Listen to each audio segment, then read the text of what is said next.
Assalamualaikum Ustaz. Waalaikumsalam warahmatullahi wabarakatuh. Barakallahu fiik. Afwa- Naam. Afik, Bapak.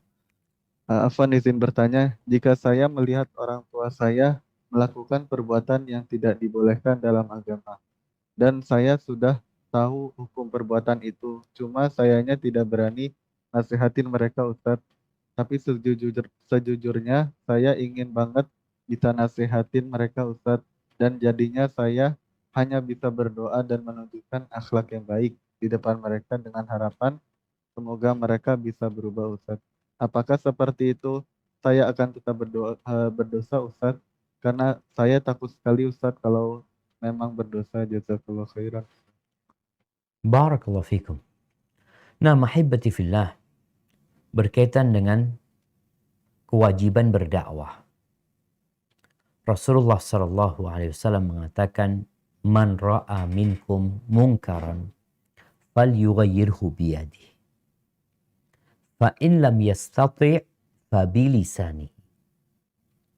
Wa in lam yastati' fa biqalbihi wa dzalika adhaful iman."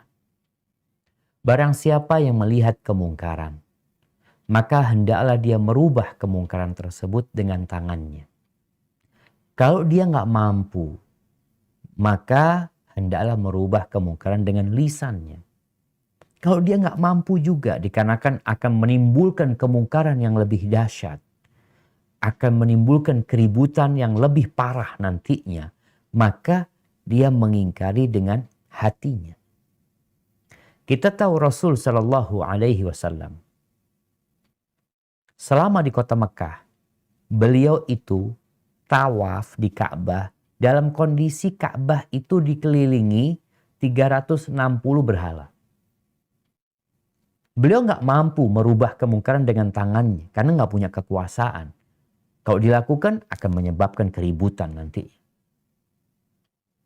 Kemudian ketika Nabi umroh, beliau umroh ke Mekah dalam kondisi Mekah ini di bawah kekuasaan orang-orang Quraisy.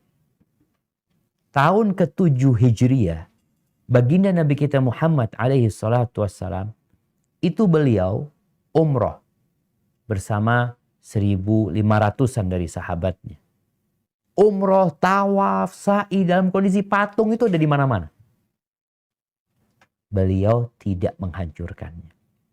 Karena nggak punya kekuasaan. Beliau dengan lisannya mendakwain orang-orang musyrikin. Tapi tatkala beliau balik ke Mekah, menguasai kota Mekah, maka beliau hancurkan. Karena beliau telah berkuasa pada waktu itu. Jadi kalau nggak mampu dengan tangannya, maka dengan lisannya. Nggak mampu dengan lisannya karena akan menimbulkan masalah yang lebih besar, maka dengan hatinya. Hatinya itu mengingkari perbuatan tersebut. Yang konsekuensinya namanya orang mengingkari dengan hati, kita nggak boleh ada di tempat kemungkaran tadi. Kita harus menghindar gitu loh.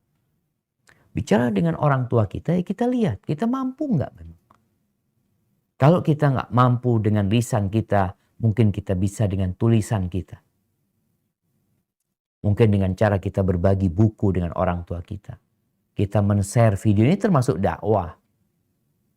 Kalau memang sudah kita lakukan yang seperti itu, tapi memang kondisinya memang belum belum tepat. Ya, antum bersabar sambil terus menunjukkan akhlak yang mulia. Tapi sampai kapan? Karena orang tua kadang-kala nggak ngeh kalau ternyata yang dia lakukan itu salah gitu loh. Kemudian ada tahapan-tahapan. Tolong kalau mamanya ada 10 kemungkaran yang dilakukan, kita lihat mana yang paling penting. Itu yang perlu dibahas. Jadi kadang-kala nih orang tua nggak sholat. Ya. Orang tua ya melakukan tindakan-tindakan kesyirikan. Maka kita bicara mana dulu yang diperbaikin.